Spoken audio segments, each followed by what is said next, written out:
नमस्कार, मैं हूं तन्वी सिन्हा और आप देख रहे हैं बिज तक। दुनिया की बड़ी एडटेक कंपनियों में शामिल बायजूस की हालिया आर्थिक स्थिति कुछ ठीक नहीं है।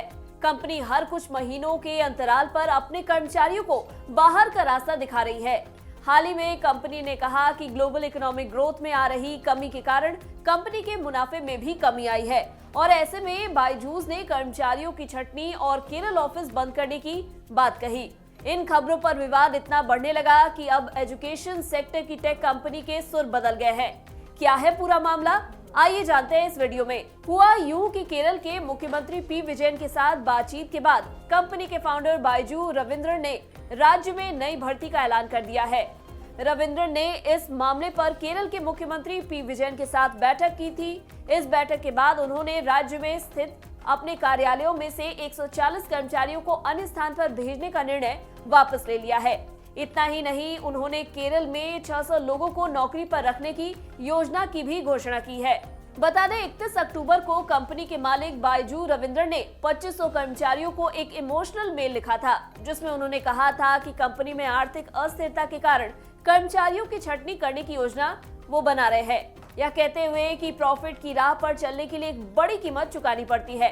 रविंद्रन ने कहा कि कर्मचारियों को बर्खास्तगी के लिए कहने से उनका दिल टूट जाता है। उन्हें उन लोगों के लिए वास्तव में खेद है जिन्होंने कंपनी छोड़नी होगी। कंपनी रणनीति के तहत तिरुवनंतपुरम स्थित कार्यालय को बंद करना चाहती थी, इसलिए उसने यहाँ के टीवीएम उत्पाद विकास केंद्र में काम करने वाले 140 कर्मचारियों को बेंगलुरु जाने का विकल्प दिया था। कर्मचारियों को कहा गया था अगले 12 महीने में कोई और नौकरी नहीं मिलने की स्थिति में उनके पास बायजू में लौटने का विकल्प होगा।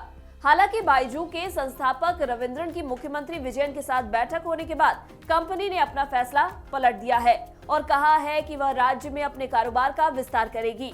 बता दें, रविंद्रन केरल के ही रहने वाले हैं। केरल में कंपनी के 3000 कर्मचारी है। बयान में कहा गया कि बायजू केरल में निवेश के लिए प्रतिबद्ध है। चालू वित्त वर्ष में वह राज्य में 3 और कार्यालय खोलेगी, जिसके साथ यहां उनके दफ्तरों की संख्या 14 हो जाएगी और यहां कर्मचारियों की संख्या 3000 से बढ़कर 3600 हो जाएगी। बायजू ने पिछले महीने ही कंपनी का पूरा प्लान सामने रखा था। इसके अनुसार बायजू की मार्च 2023 तक अपनी मार्केटिंग और ऑपरेशनल कॉस्ट को कम करके प्रॉफिट की स्थिति में पहुंचाने की योजना है। इसके लिए कंपनी ने अगले 6 महीनों में 5% यानी लगभग 2500 कर्मचारियों की छटनी करने का इरादा जताया है।